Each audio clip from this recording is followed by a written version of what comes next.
Hello, sir. It's good to see you. How's it going? Doing great. Awesome. You? Can't complain. Nice. I do a lot of these conversations on the road, Okay. meeting people, you know, and so Yep. so we find spaces in Chicago, in Vegas, and Yep. but I think this is the first one in Hometown. Yeah. And we're both from the same town, which is good. Yeah. Sort of nearby. Yeah. Bay Area. Bay Exactly. Area. Peninsula. Go so far as to say. Yep. Well, we're on the other side of the bay now, right? True. Where you and I live. And I think this side of the bay is more proud of Silicon Valley than the side that you and I live in. I was just driving and the streets are like technology. Have you seen it? It was like a technology, Silicon Valley. Yep. The future. Yep. Right? Yep. Whereas the names where we are like sort of like from Spanish times. Exactly. You know? Exactly. Which is kind of comical, right? Right. There's a big set of pride here. But anyways, we're in our hometown. We are. Which is awesome. Good to be here. Yeah, it's awesome. Yeah. And I'm glad we're chatting. And you and I have talked in the past, and so we thought, why don't we put this on record for prosperity? Yeah. We're both sort of in the, broadly speaking, real estate data space. Dwellsy, you should talk about it in a second, but more on the sort of consumer experience to find, rentals, but also on sort of the data products that come out of that. And UDP more on the sort of systems of record of the operation and the ownership of these assets and what you do in that. So you and I sort of have a sort of dovetail businesses in a sense. And so very much so. And I was thinking it was a good idea to record this because I've certainly learned a ton from you in the short time that we've met each other, because you have a background in the industry. You know it really well. And you start a technology company. I come from the technology world, and it's been a year and change or two of me just trying to learn as much as I can. And there's something good about having like a first perspective and sort of a beginner's mind to it. Yeah. There's also all sorts of troubles because it's a very I wish I had your experience a lot of the days because I had no idea what it took to build technology when we started Dwellsy, and the experience you have is so valuable. I think it helps build good products, but you really have to be very sort of, again, very, I don't know what the word is, but I guess beginner mind. You have to go like, I don't know what I don't know. Yeah. But you have a very unique perspective, which I don't think is that common because a lot of people that come from the industry maybe don't learn fast enough or understand quickly enough how technology works. I think more commonly, a lot of people who come from technology never decide to learn. A very common trope that I hear when I talk to people is, people come from the technology world in some sort of like high horse, pretending they know.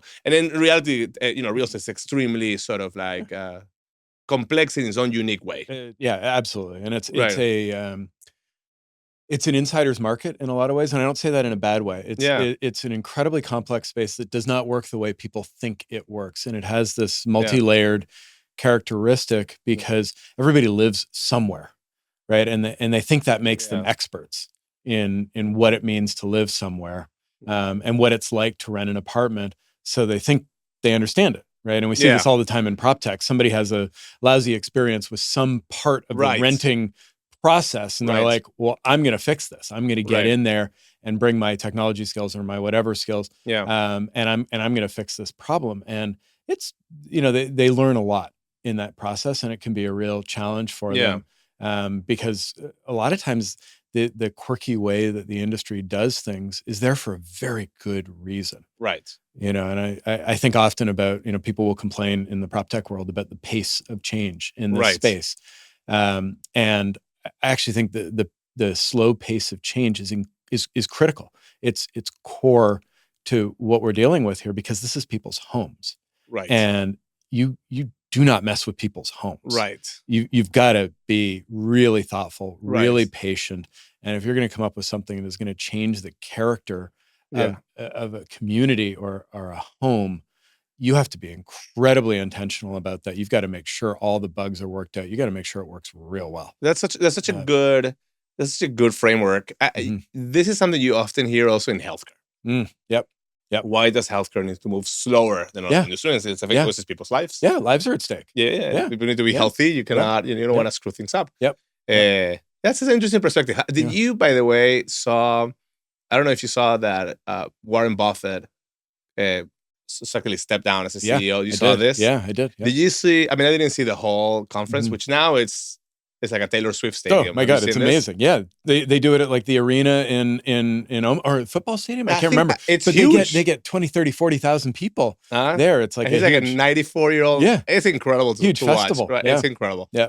Did you see the quote on real estate? No. Okay, so very interesting. Mm-hmm. And what you said reminded me of that. Mm-hmm. So the quote, I'm paraphrasing, but it was something along the lines: investing in real estate is way worse than investing sort of in the equities market. And the point is that if you want to do an equity deal, like a sort of meaning like a stock or bonds deal, once you decide you want to do it, all the time goes into deciding to do it. Once you decide you want to do it, you just put a transaction and it's done. Yeah. And it's done. And once it's done, it's done. There's no more work to be done other than like to figure out.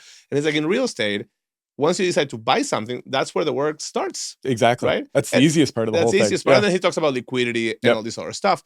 And I think it connects to what you're saying, that it's a different, it's people's homes. Yeah. And it's that I really, as you were talking about it, I was thinking, well, really real estate it's part financial services. So it's part Wall Street. Yep. And it's part something like healthcare. Yep. Meaning like it's part really a financial asset. Mm-hmm. And it's also like deeply operationally complex, and the implications of that operation means that people don't get running water, or that people, are cold in the winter, or that, house get flooded and you have to, you know what I mean? Yeah. And so it's interesting, right? Yeah. Doesn't look like a financial asset when the water goes out on Christmas Eve. That's right. That's right. Very much an operating asset in that moment. That's right. Well, since we're on the topic, I'll ask you, have you heard, there's a bunch of, there's been a lot of sort of roll-up efforts on property management companies, right? And many of the big guys are big partly through acquisitions. Yeah. And now there's sort of like a modern version of that, which is saying, we'll do that, but we'll use a bunch of software and a bunch of AI and a bunch of, to like make that better. Yeah. What do you think what do you make of that? I mean, I see that in the context of what we just said. Apartments sometimes get flooded. We still don't have the AI vacuum water robot that will take care of that. Yeah. What do you think of that? Yeah.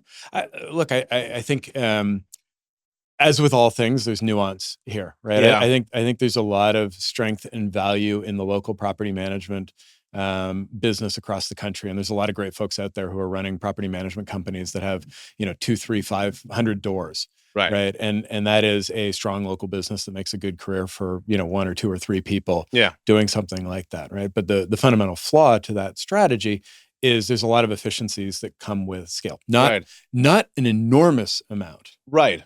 But there are absolutely some. Enough. For example, consumer expectations have shifted. Right. And so you're no longer, it's no longer good enough to only accept payment via check. Right. People want to be able to pay electronically, except when they don't.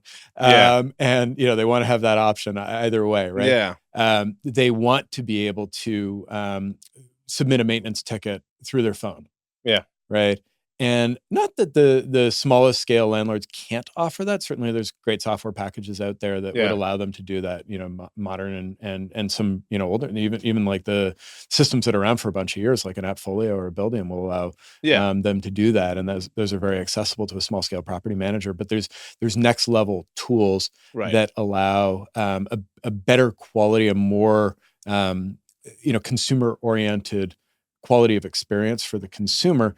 But I think it's probably more driven by the owner side, where I think there is more value that can be extracted there because, a real understanding of the property is difficult to get out of one of those smaller firms. They're very operationally oriented. Right. They don't have the bandwidth or the capacity to really provide an asset management. Right. They're not going to get JP Morgan to give them some units. Exactly. Because then they cannot get it. But to me, it's interesting. And I don't know how this plays out. But it's interesting because effectively kind of what you said, right? And then the other side of that is then the roll-ups make sense because the market values volume. Yeah. And so the multiples go up as the business goes up. Yeah.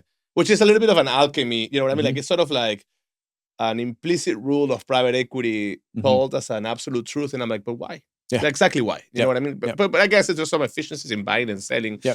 But then you're like, well, and then, software and AI. And I'm like, well, but what's keeping Greystar or whoever from adopting the greatest and latest technologies. You know what I mean? Like, well, I think you're hinting at one of the fundamental frictions is you get to a certain scale, and owners know what owners want. Right. And owners are tremendously opinionated. Yeah. In many cases, they have a very clear idea of how they want their property run.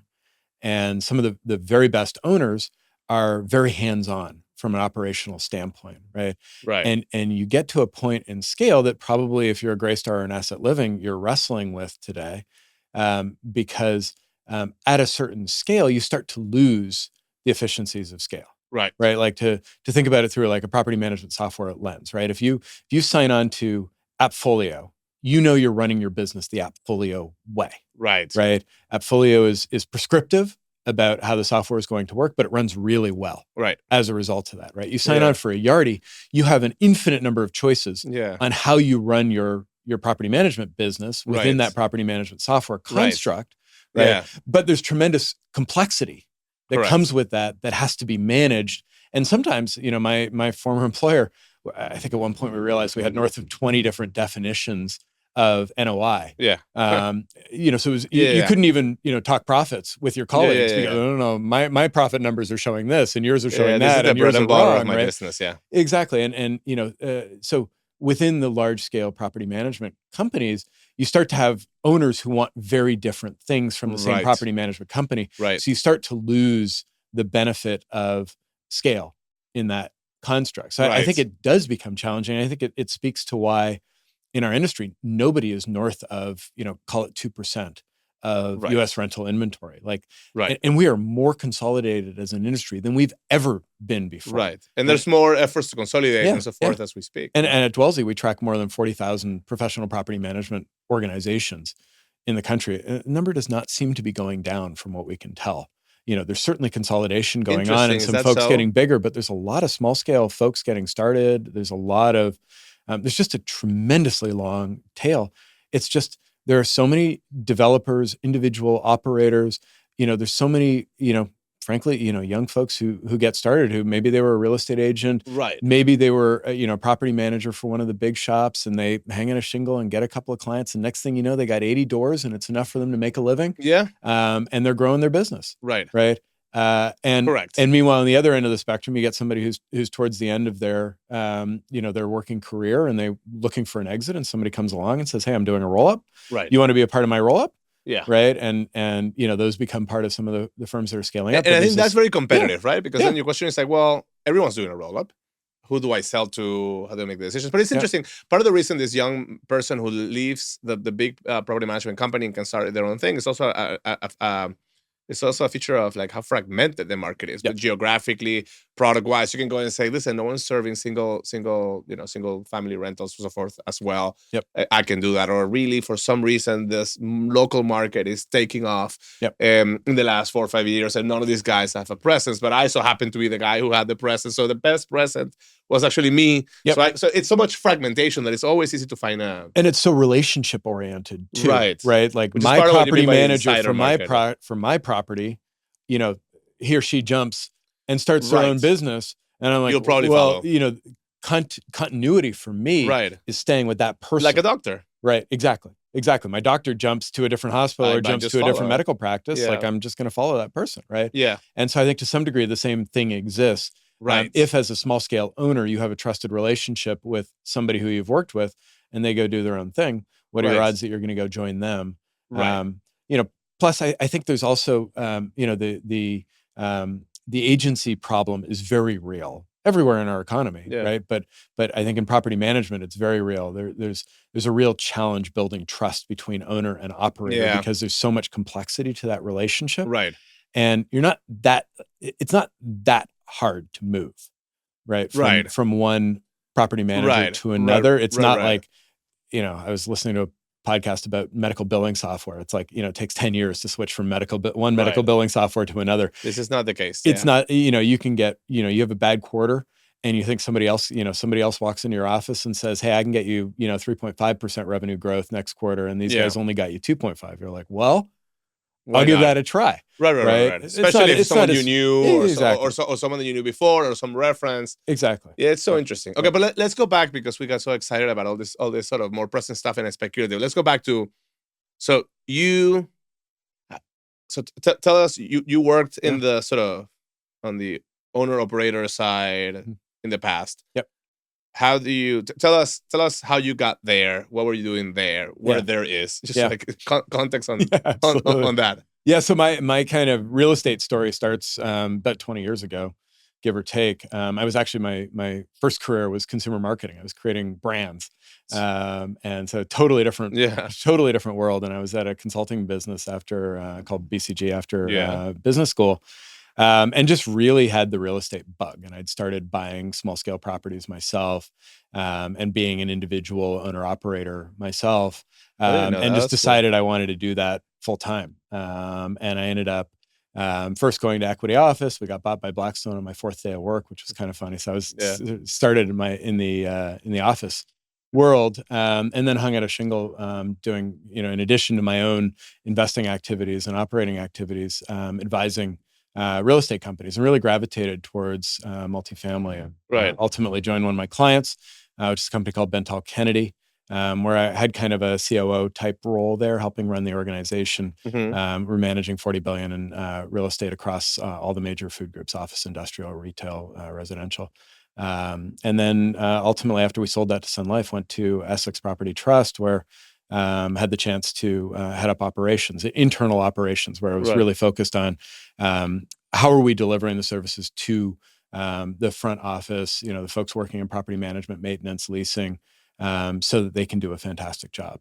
So running all those characteristics. So it got me from going from a more theoretical, like top-down view of how the world worked into a very granular, like, how are we going to make our lease budget this month? How are we going to hit our marketing numbers? How are we going to, deal with collections and, the supply chain and all of that, in a very tactical kind of way, which was deeply satisfying. Yeah, you moved. That's actually similar. My wife is in nonprofits. That has a similar story of going from like very, very sort of data to hands-on to data. I think about this as well in the industry, which is like, so the importance of data almost moves up, as in, like, if you're on the ground and a pipe broke, the data doesn't matter. You're just like there. And as you get further and further out into, then it's just data. It's just all a bunch faster. So you do that.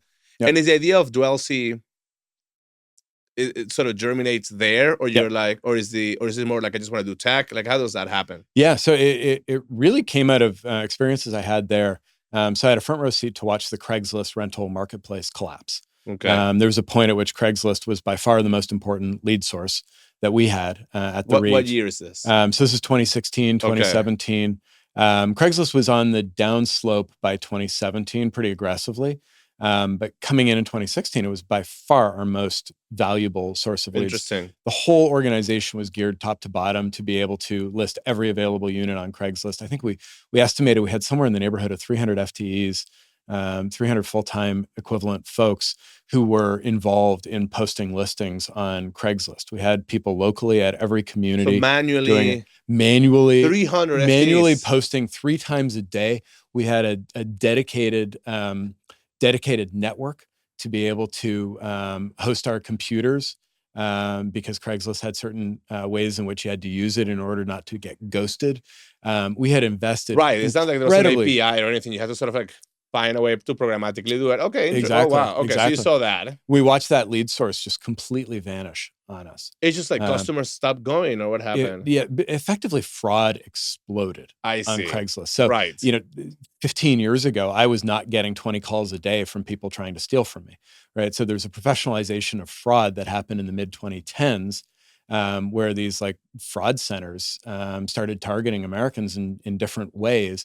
And one of the best sources of fraud clients, if you will, people to steal from is the rental transaction, because it is a high dollar transaction that is under time pressure, conducted between strangers, and with an anonymous platform like Craigslist. It was almost super perfect high level. incubation. How does the fraud works? Yeah. So the primary form of fraud that exists in the rental marketplace is what I call the fake landlord scam, right? This is where somebody posts a listing I see. that is a legitimate listing. They've taken all the photos, they've taken the characteristics, they're posting it.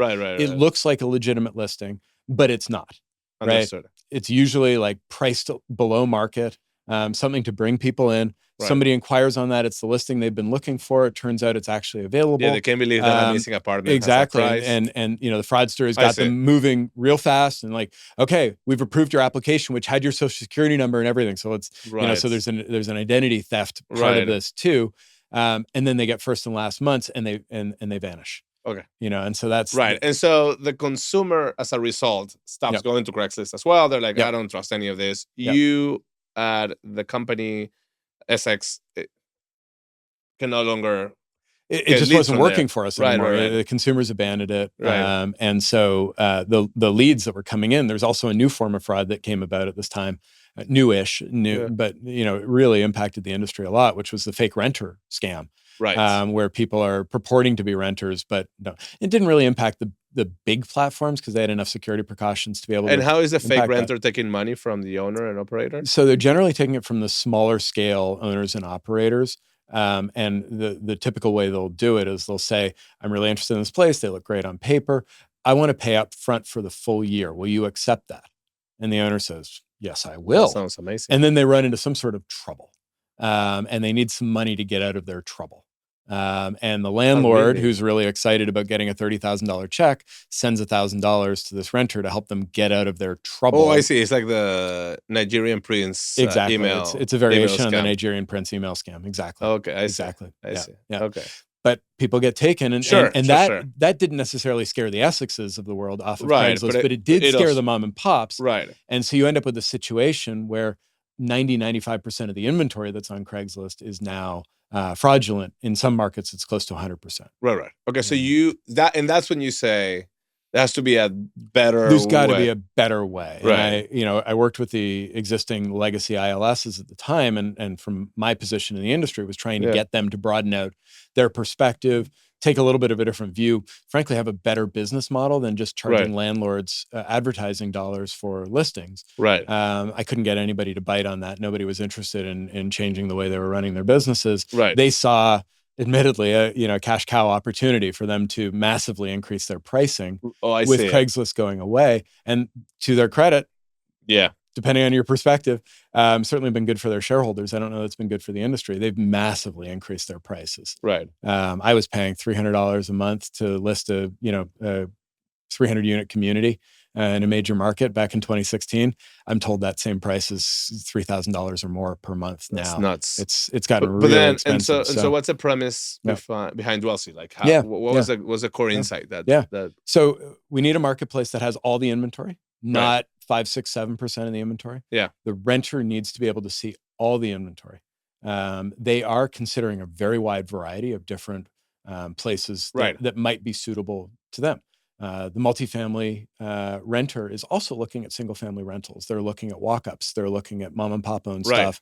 They're looking at stuff that's owned by REITs and stuff that's managed by the 800-pound gorillas of our space. Yeah. In addition to the other stuff. Right? So they need to be able to see the full landscape of inventory all in one place. In order to do that, it's got to be free. The vast majority of rentals have never been associated with a paid rental listing.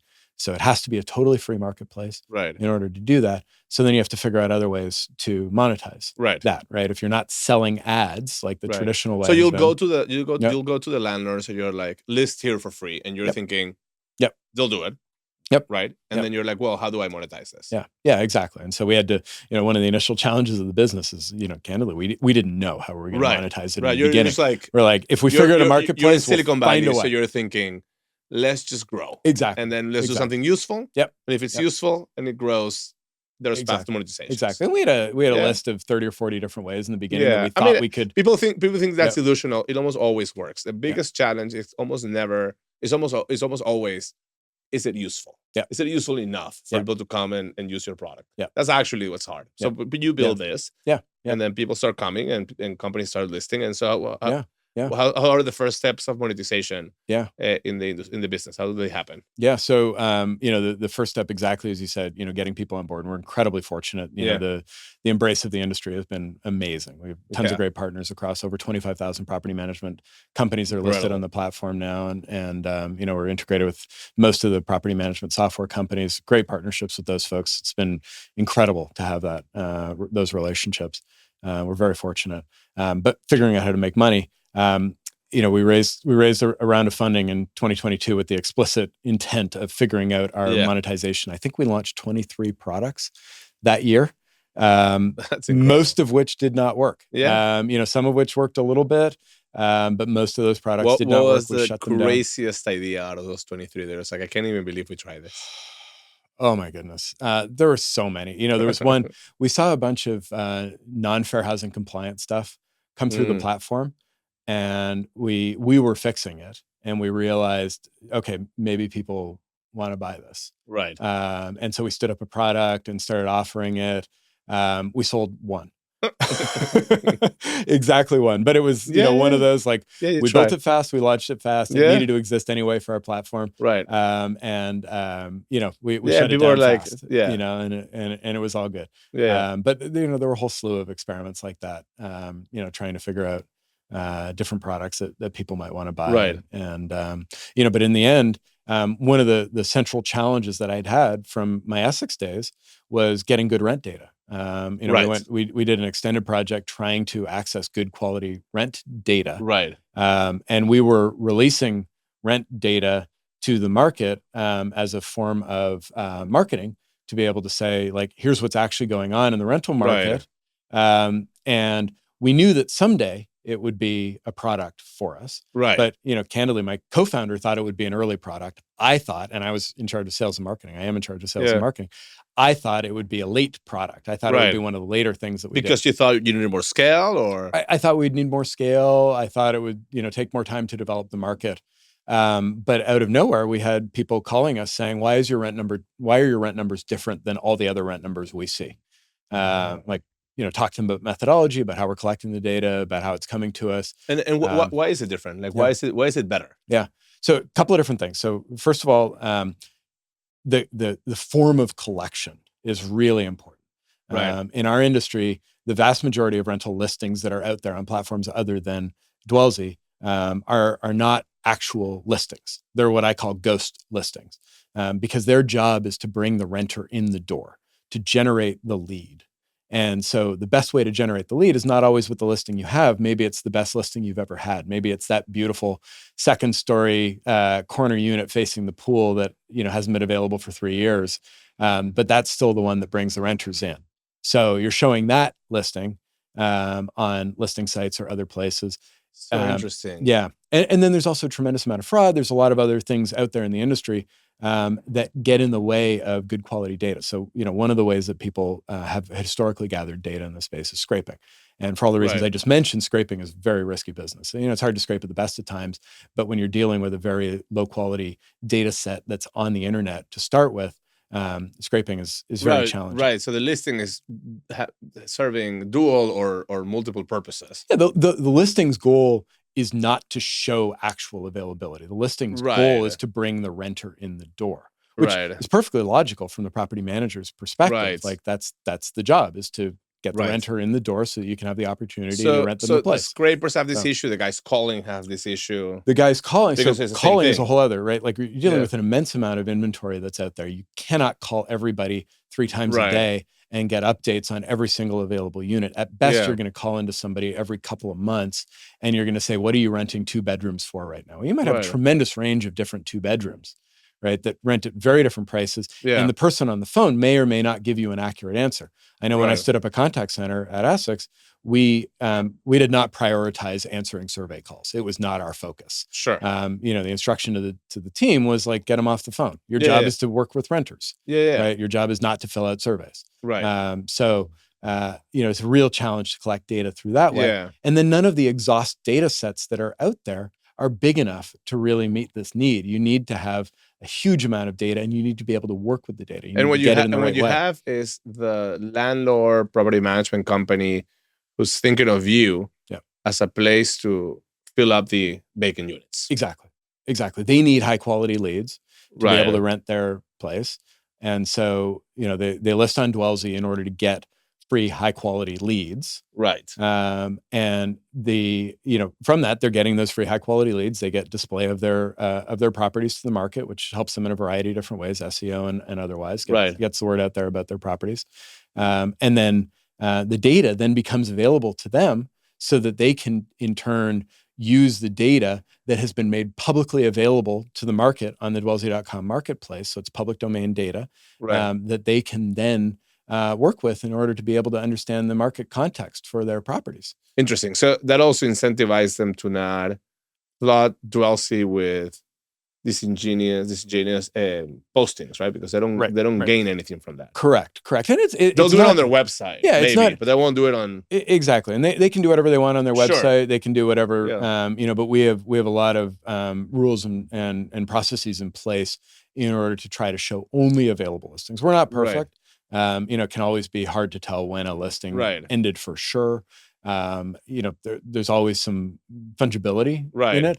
But we work very, very hard to make sure we're only showing actual availability as opposed to, giving renters that experience of, I just rented that place. How many times have all of us as renters had that experience where, I just rented that place. Well, it turns out it was actually rented 18 months ago. But it's the one they're showing to bring people in. And, that's the way the industry works. And then, so this data, which is sort of higher quality because of the sort of incentives and so forth, are useful to the Essex of the world. So you're like, well, remember needing this. But to more people. Right. And so that's one of the interesting things about what you do. Like, who cares about this data? So Essex, sure. Who else? No, it's an incredible range of folks. I'm a real estate guy. I expected to sell it to other real estate people, thinking they'd use it for revenue management, for asset underwriting, for either like buying or selling a property, or for debt issuance, that sort of thing, right? That's what I expected. But the use cases turn out to be much broader than that, because it turns out that our data is very representative of the condition of the American consumer. So we have folks using it to understand the American economy. We have hedge funds trading retail stocks based on our data because they use Dwellsy data, which is more accurate than anything else that's ever existed in the rental data space, to understand how renters are doing from a financial standpoint. You match up like income and rent, and what their disposable income is now. And they've never been able to know that before. So you can now know on a hyper-local basis, how is that location of Walmart going to perform next quarter? Because you can see that the renter is getting squeezed with the rent going up and the income going down, for example. Is an incredibly broad range. How did you stumble upon that? Was it just like first principle thinking, and then you're like, I realized this, let me go talk to the hedge funds, or you stumbled upon this? Stumbled upon it. I wish I deserved more credit for it, but honestly, it's always like that. But the inbound inquiries from people using the data in unexpected ways have been really surprising. That's awesome. And hopefully we've done our best to harness that and to go out there in the world. But we have folks using our comparables data as a relationship management tool.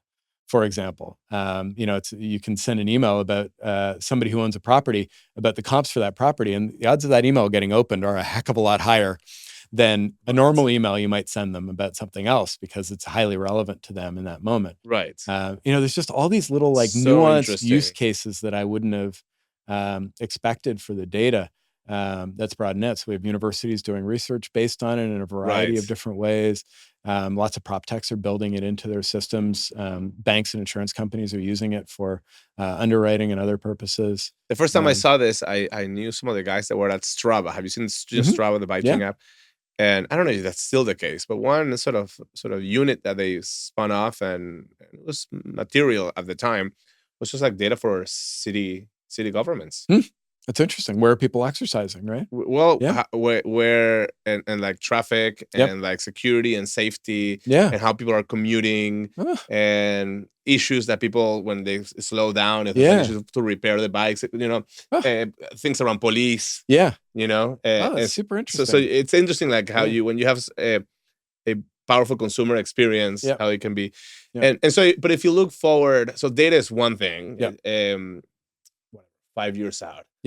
what is happening with Dwellsy, do you think? If everything goes according to your dreams. Yeah. Well, the data will always be core to Right. who we are, and being able to serve the industry and other constituents with great quality data products is core. So 5 years from now, I hope we have a much bigger, broader, more robust data offering that really meets the targeted needs of different folks.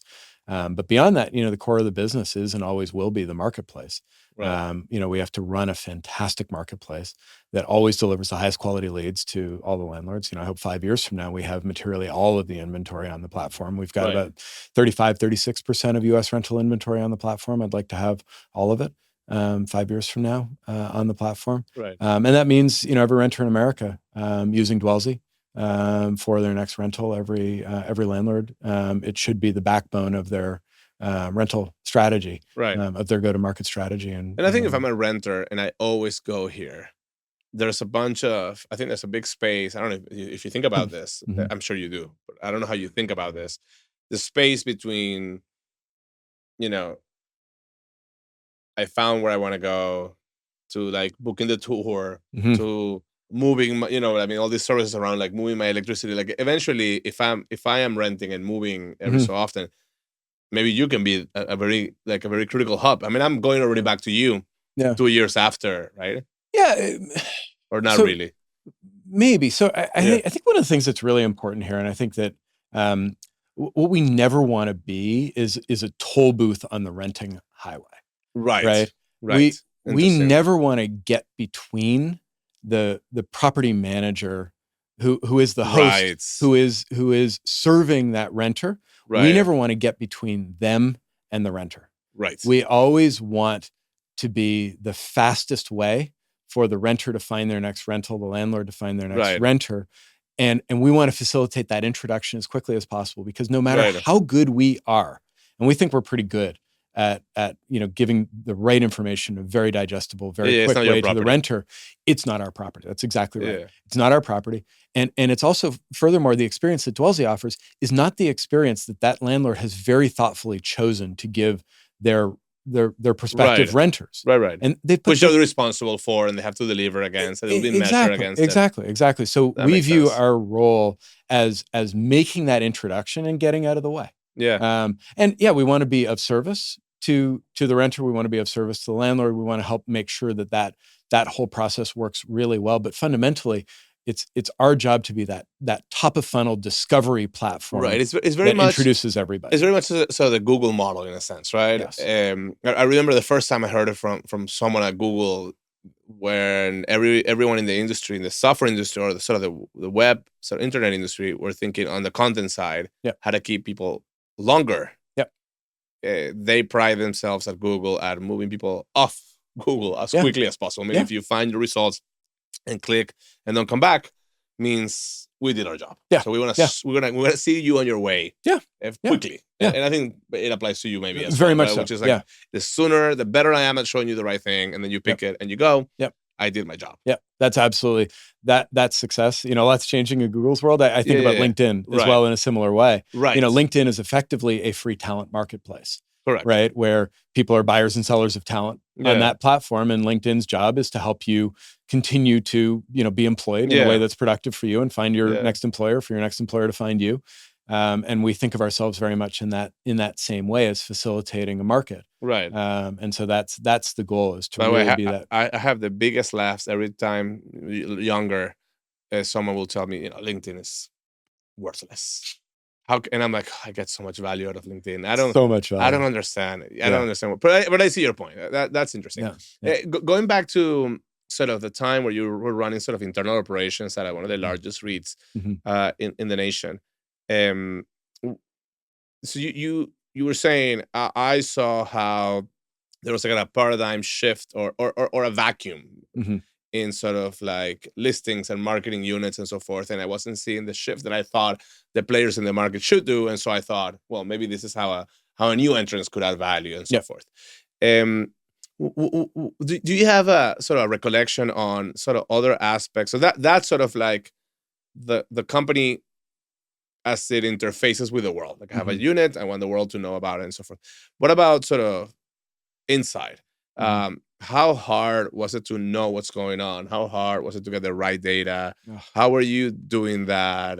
What was your experience managing internal operations? It was so incredibly difficult. We had an enormous quantity of data, but the most foundational questions were really difficult to get to confidence on. Like one of the ones that's really important in our space is attribution. Right. I remember adding up at one point all of our partners and where they thought we were, and we thought at the time that we were getting 30 to 40% of our leads from Craigslist, 30 to 40% from like internally generated leads from renters walking in the front door or referrals from existing renters, that sort of thing. And then the balance was coming from our like paid advertising partners, right? And I remember looking at our invoices one month and realizing that our paid advertising partners were invoicing us for 200% of our total lease volume. Interesting. And it's they're doing the best they can based on the data they have, which of course is biased towards what benefits them. Right. We're looking at it and we're saying the opposite. We're probably biased the other way, right? The true answer is probably somewhere in the middle, but fundamentally nobody knew. Lead attribution is this mammoth challenge, and there are folks out there who think they've solved this problem, and I hope they have. But it's like fundamentally the renter is going through an incredibly complex process.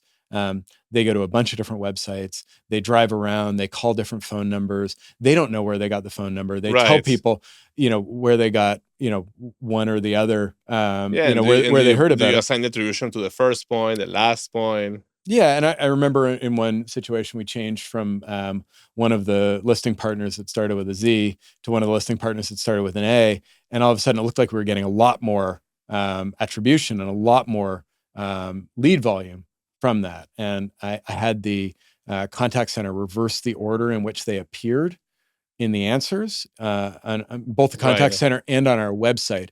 And instantly it flipped. Yeah. It's just so people you also have that bias. People don't really know. They're they're just picking the one that sounds familiar to them. This sounds about right. They don't know where they found it. So like the renter doesn't know where they found it. The property manager doesn't know where they found it. Everybody's trying to figure out who to charge for what on this. It's incredibly difficult. Yeah.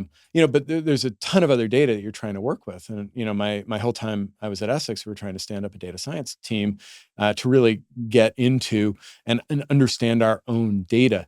And it was epically challenging, and a lot of smart people working on that problem. And, in my time there, we didn't get to a happy conclusion. We had very good understanding of the business. And I thought, the team there did an amazing job of running the business with the data we had. Right. But there was always a desire to have an understanding of the true facts on the ground. And I don't know that we ever got there. Yeah. You do the best you can, but there's a lot of, gut instinct and a lot of smart people making the best decisions they can in the absence of full information. Yeah. But there was always this hope of like, how do we get to full information? How do we get to a true understanding of what's going on across the portfolio and be able to aggregate it, roll it up, and understand Do you think, because the part of it is, maybe sometimes instincts are good enough. Not good, meaning you want more. Yeah. But you can run a successful business just on sort of gut check and historical patterns that you've seen, and the gentleman that has been at it for 30 years and has seen everything can tell you what's happening right now. And there's like a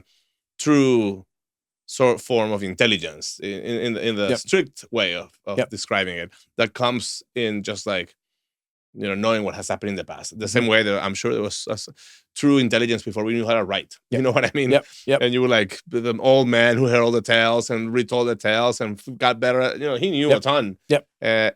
But do you think do you think there's like either macro or some other sort of dimensions that are making the running this on my gut and my historical pattern matching harder? Are things getting more complex? Is the economy the margins not there to do that? And so the water goes down and a bunch of people are naked and they didn't realize it. Yeah. Or can you still run it that way? Meaning like best effort, not enough data, it still works. Yeah. I think it's a very good question. I think it's probably the question of the hour in a lot of ways right now that a lot of people are wrestling with.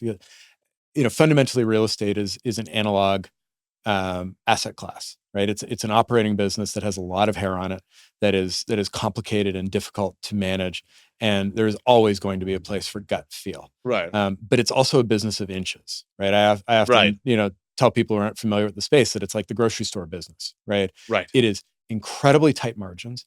I remember one of my experiences when I was at Bentall Kennedy. We had one of our funds came in with a performance that was 3 basis points above a certain threshold. And those 3 basis points on the performance of the assets in that fund meant that we were highly competitive in raising new capital. If we'd been 4 basis points down, 3 basis points down from there, we would not have been competitive in the raising of new capital. Right. Right. And in that world, you're talking about pennies mattering, and when the pennies matter, gut feel is great, but you want to really it's hard to optimize pennies on gut feeling. Very hard. Very hard. Now, there's always going to be big decisions that you got to, do we go this way or that way? Sure. Where gut feel is going to be critical, and there's always got to be people walking the floor of the building and understanding, what is the character of this asset? How do we best market it? All of those sorts of things that have to be done by gut feel because there's no substitute. But fundamentally, like if you don't know where you are from a collection standpoint, if you don't know where you are from a, days on market, from a leasing standpoint, those are things that you have to manage like a hawk and can be managed by the numbers. Right. Right. And there's lots more of those things. Those are just a couple of examples. And so if you can manage by the numbers, what you can manage by the numbers, you're gonna have a better performing business. And the gut feel areas are going to be that much more successful because that gut feel is layered on top of a successful understanding of how your business actually is performing. That resonates a ton. I mean, it happens with, again, equity, stock investors where you deeply research public, the data and the reporting on, say, a retail company, and then you go walk the store. Yeah. Right. And a good retail stock investor has walked many, many Walgreens and many, many Walmarts and many, many, Targets. So you sort of did both, but that's interesting. The other thing that I is a conjecture in my mind, which I don't know if it's true or not, is that for the last 15 years, interest rates were such that asset appreciation happened often. You can just wait for cap rate compression to happen, right? Right. You can effectively, right? Yeah. And so do you, so again, it's a speculation, but do you think that's also a driver for the sort of like broad strokes of instinct in the context of patience for asset appreciation and cap rate compression, sort of like is that a sort of match made in heaven? Yeah. And so you would want to know more, but you may not need, it's okay even if you don't.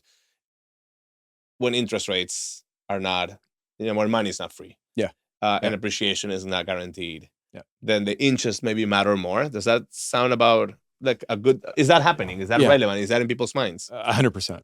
I think one of my favorite mentors in the industry, Gary Whitelaw, I worked for at Bentall Kennedy, used to talk about grinders markets. And this is a grinders market that we're in right now.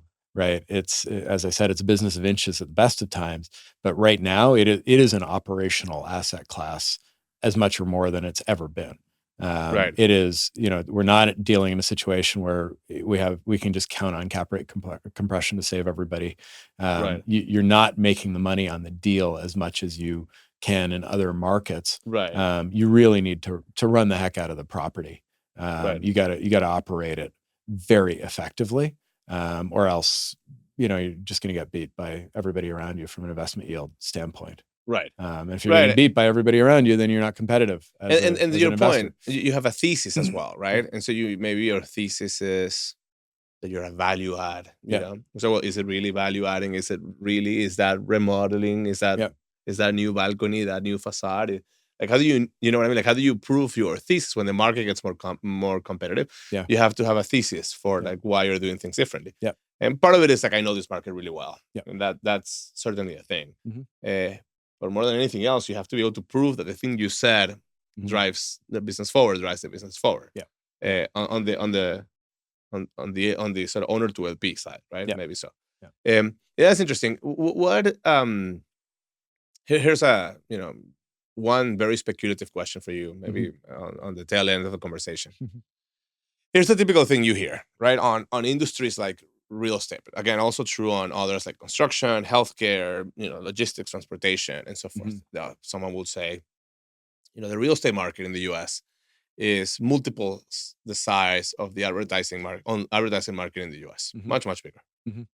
The online advertising market effectively sort of fermented or sort of fed the growth of companies like Google and Facebook. So you have like a couple of $1 trillion software companies on the back of online advertising. Online advertising is much smaller than real estate. Why don't we have 5 Googles? Right. I think some things are natural monopolies and some things are not. Right. As in my capacity running Dwellsy, I've done a ton of different marketing experiments to see what works best. Right. And we keep coming back to the tools that demonstrably perform better with no complexity at all in measurement. Right. Like it's very clear that this strategy yielded this result and that strategy yielded that result. Therefore, I am picking the better strategy. Right. And I think Google has been a very good strategy from an advertising standpoint for a lot of people who need to buy that service. It just works. And moreover, Google is demonstrably so. Demonstrably so. Yeah. Quantitatively so. Yeah. And scalably so as well. They have everyone. Exactly. And it's actually a better product when they are everywhere and they have everyone on their platform. Everything works better. Yeah. Right. You contrast that with real estate, where you have to have a local on the ground knowledge of why is this building performing on this side of the street and that one not performing on that side of the street. Well, on that side of the street, it's a different school district and it's got the train rumbling beneath it. And it's got, X, Y, and Z other, characteristics that means it's slightly less appealing. I've seen properties rise and fall on it being difficult to turn into the parking lot. Like, how do I make a left into that? And like, this is the way most people drive by it and they need to take a left. And it's a very difficult left to get in there. And that property suffers as a result of that. There is no substitute for that on the ground understanding of the unique dynamics of a given property and why it works and why it doesn't. And that is very difficult to scale. Very, very difficult to scale.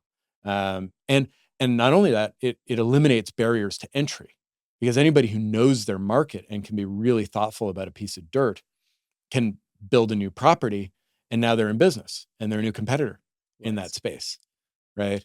And so it is almost the antithesis of something like a Google, where it just so easily gets into this monopolistic world, where it's easy to it's just. Everybody benefits from it being all together. Correct. Whereas in real estate, that's not the case. And I think the reason that's true as well is because the demand is also somewhat homogenic, in the sense that an SMB buying ads on Google and Procter & Gamble buying ads on Google is not fundamentally different than it is from like someone new who knows that corner that saw that building from Essex buying a bunch of stuff, which is not the same from Prologix buying warehouses, which is not, and it's not, and the city codes here are not the city codes there. So there's no, and truly the SMB, again, truly the SMB in real estate is not like the mid market. It's not like so there's so much fragmentation as well, not just on the local knowledge, there's almost every dimension. And then you also have the decision of the property manager company, which is not compatible maybe with the owner, and so they may disagree, and an owner may have multiple property. So there's not like this, like one person makes a decision, gets what they want. There's like a group of people making decisions. Exactly. A whole group of different people making decisions. Then somebody else altogether comes along and says, I've got an even higher and better use for this property. And I can make even more money because I've got a separate hypothesis about this, and I know something you don't know, and I think I can make more money. And now they're in business on that, and it's worth more to them. I mentioned at the beginning of the conversation that I was at Equity Office when we got bought by Blackstone, and the hypothesis underlining Equity Office was that there are economies of scale to building a big portfolio of office buildings. We had 600 office buildings or somewhere in the neighborhood at the time. And it got more and more valuable over time, and Blackstone bought it. And what did they do? They sold off the whole portfolio, because at that moment it was worth more as separate assets than it was as like the entire hypothesis effectively got rejected. That there was value in the portfolio. There wasn't.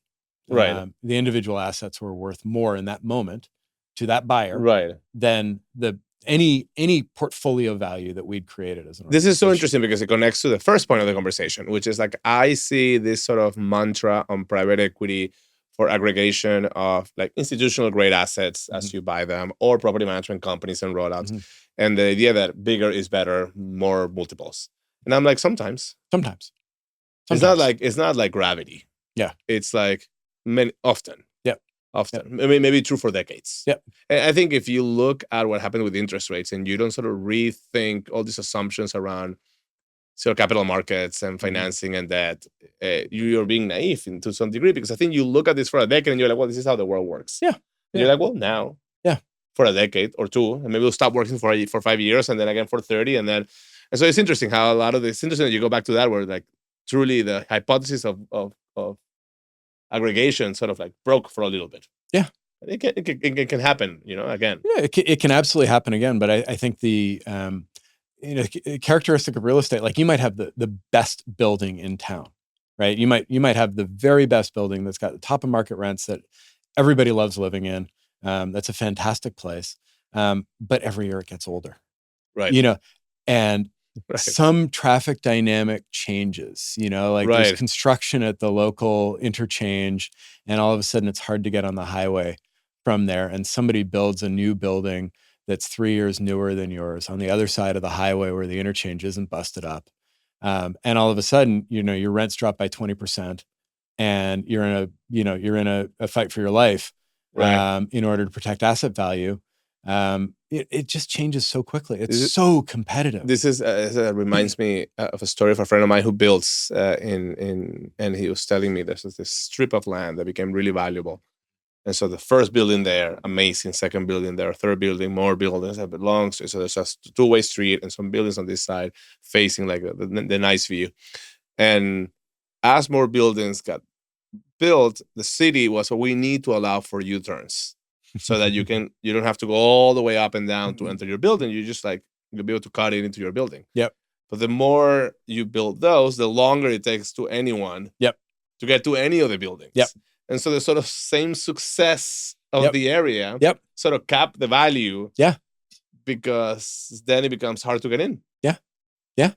And it's something as simple as that. Yeah. You're trying to solve one problem, you create a new problem, right? Yeah. Just in building new building, you change the dynamics of that intersection of that neighborhood. Yeah, the street doesn't work anymore. Exactly. So you have to fix it. The street changes. Yeah. And when they fix it, they're not thinking about you and your brand new building when they fix it. They're thinking about what is the most effective way to direct traffic through here so that people don't die. Right. Like your that's building, what they're thinking about. And their tenants use that street. Also someone going from one corner to the other to pick up their kids on some other city. Exactly. Yeah. So complicated. Yeah. Well, this is Warren Buffett's point. It's like, well, real estate is hard.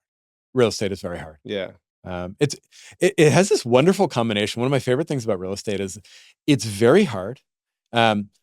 But it's so local, right? That, anybody who's got chutzpah and smarts and a little bit of courage, can get in. Can get in there, right? The barriers to entry are very low. Yeah, and that's one of the things that I think makes it just such a fun space. Is just it's so accessible to so many people, right? And it's not like, do you want to go try to compete with Google in the in the search business? Yeah. Wow, there's no going in. It would be an impossible task to do that. Right, but you can have the best multifamily building in a city. Yeah, if you have the hustle. Exactly. If you might be able to actually pull that off. Exactly, and people do all the time. Right. Especially, I love looking at tertiary markets or even smaller markets, right? And you've got these folks who built these incredible businesses entirely based on the northwest corner of Sheboygan, right? Where they know that market better than anybody has ever known that market, and they're running an amazing business there. You have another friend who's a builder and developer, and he did everything within 10 blocks. Yeah, it's like these 10 blocks I know. Yeah, really well. And I know where they have value, and I know where they're going. So I'll buy as much as I can here. And I've got the relationships with the retailers. And the retailers, and I know the city council. Aldermen, and exactly. I know my neighbors. I know everything. So I'm I'll do everything here. Yeah. That caps scale for sure. But, but to your point, they get in. But it caps scale, yes. But that gentleman makes enough money to live very well and very comfortably he doesn't need anything from anybody. Right, and it's not like he has 50,000 ALPs or he trades on a public, on the NASDAQ. He's just like, which is a big headache anyway. Who wants right, that? which is a bit. And you find some of these people still, right, where you find someone with like a 3,000, 5,000 unit portfolio, and they're like, hey, it's just all mine. Exactly. All mine. Yeah. No debt, no investors, just all me. Yeah. And you're like, well, you won. Yeah. You won the game. Yeah. That game that you're describing. Because Totally. it was impossible to do. Yeah. I remember one of my first mentors in the real estate industry was this guy in Chicago who, fantastic guy. I think he had 530 doors at the point, all 100% owned by him, no partners. He had, I think, 28% debt coverage on the whole thing. Started his career because he was a telephone repairman and like living in his rental apartment, and like the building came up for sale and he bought it, and then that's amazing. Was doing pretty well on it, and so he bought the building next door when it came up for sale. And he's driving around in his Bentley in Chicago doing just great. You know, and like it's a great industry. And I think for you and I think it's the opportunity to surf some of those guys and build good products. I love for working them. with these guys. The personality, the characteristics, like they're so smart, so capable, so knowledgeable in their world. Yeah, it's a lot of fun. When I started UDP, I didn't really. The drive wasn't really to start UDP per se. The drive was to move from sort of these large consumer-facing applications where you couldn't quite get to know the customer. Yeah. And I got in between my two eyes that I really wanted to get to know my customers. That I thought that was going to feel great. Yeah. And make work more meaningful. That doesn't mean there's no sort of morality on it. Just like something that I thought I wanted. Like you might want to buy a new bicycle or whatever. And I think the reason UDP sort of works for me is because what you said. I think people there's so much hustle. Yeah. There's so much like, it's such a hardcore, to your point, like inches game. You have to be so relentless. Yeah. That you mean this is this amazing group of people, right? That you get to work with. Yeah.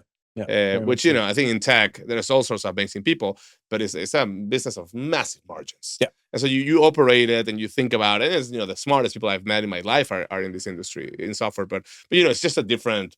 Whereas in real estate, just like this so razor sharp, people. Yeah. Anything else we should cover? That's it, right? It's been a really good conversation. Yeah, I really enjoyed it. Yeah. Thanks for coming, man. Yeah, thank you. Yeah. Really appreciate this. I've enjoyed it. Yeah. Okay. Yeah. Thanks.